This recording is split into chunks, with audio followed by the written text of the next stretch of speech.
கொண்டாடுவோம், இறையன்பில் ஒன்றாகுவோம்.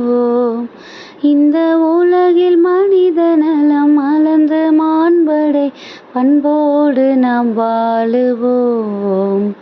நீரை வாழ்வை நாம் காணுவோம். பாகுபாடுகளை நாம் வெறுத்து பகிர்விலே சமத்துவம் காணுவோம். பிளவுகள் பிணக்குகள் ஓய்ந்திங்கு பிறரையும் நேசிக்க துவங்குவோம்.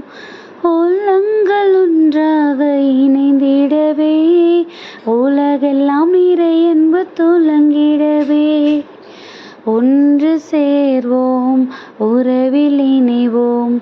இறைவன் விரும்பும் உலகம் படைப்போம், அன்பை கொண்டாடுவோம்.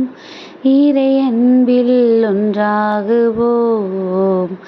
இந்த உலகில் மனித நலம் வளர்ந்து மாண்படை பண்போடு நாம் வாழுவோம்.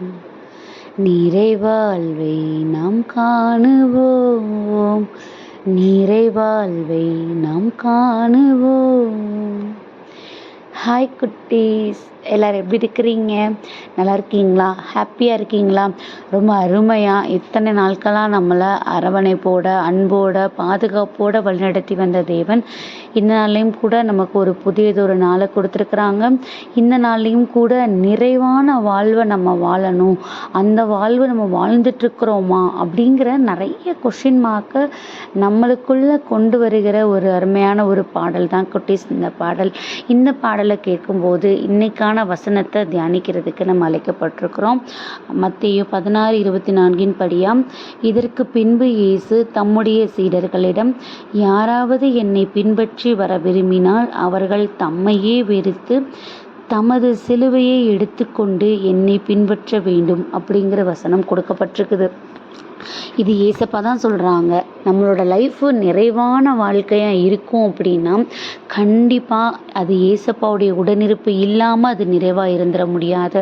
அது என்ன? அது தம்முடைய சிலுவை, தம்மையே வெறுத்து தனது சிலுவையை எடுத்துக்கொண்டு அப்படின்னு. கண்டிப்பாக நம்ம இந்த உலகப்புறமாக வாழும்போது நமக்குள்ள சந்தோஷம் இருக்கும், நம்மளிடத்துல நிறைய பொருள் செல்வம் எல்லாமே இருக்கும். ஆனால் நமக்குள்ள நிறைவும் நிம்மதியும் இருக்காது குட்டீஸ். ஆனால் எப்போ நம்ம ஏசப்பாவுக்கு உகந்த வாழ்க்கை வாழ்ந்துட்டுருக்குறோம், நம்ம அந்த உலகத்துக்கு எதிர்த்து நின்று அவருடைய வார்த்தைகளின்படி உண்மையாக இருக்கிறோமோ அந்த நேரத்தில் கண்டிப்பாக நமக்கு சிலுவைகள் போராட்டங்கள் எல்லாமே வர்றது உண்டு. ஆனால் அந்த சிலுவைகளை அந்த போராட்டங்களை கையில் எடுத்துட்டு கூட நம்ம ஏசப்பாவை விட்டு விலகி போயிடாதபடிக்கு அவரையே பின்தொடர்ந்து நம்ம வாழ்க்கையை வாழும்போது அதில் எவ்வளவோ போராட்டங்கள் இருந்தாலும் கூட அவருக்காகன்னு நிற்கும்போது கண்டிப்பாக நமக்குள்ள ஒரு பெரிய நிறைவு கிடைக்குமா குட்டீஸ். ஸோ இந்த நாளையும் கூட அப்படிப்பட்ட ஒரு அருமையான ஒரு நிறைவை தான் கடவுள் நமக்கு சொல்லி கொடுக்குறாங்க.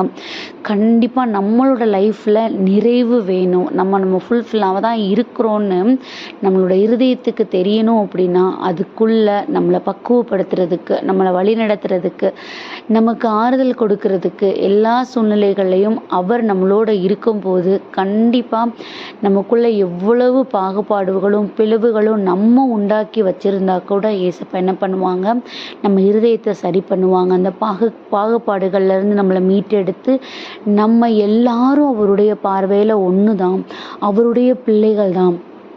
நம்ம தான் என்ன பண்ணுறோம், தோற்றத்தின் அடிப்படையில், பொருளாதாரத்தின் அடிப்படையில், இன்னும் நம்மளோட படிப்பின் அடிப்படையில் நிறைய வேறுபாடுகள் என்ன பண்ணுறோம், நம்ம காட்டிகிட்ருக்குறோம். ஆனால் அவருடைய பார்வையில் அவருடைய உயிர் மூச்சை கொடுத்து தான் நம்ம எல்லாரையுமே உருவாக்கியிருக்கிறாரு. அவரிடத்துல இருந்து தான் நம்ம எல்லாருமே ஒரே மாதிரி உருவாக்கப்பட்டிருக்கிறோம். நமக்குள்ளே எந்த ஒரு பாகுபாடும் கிடையாது.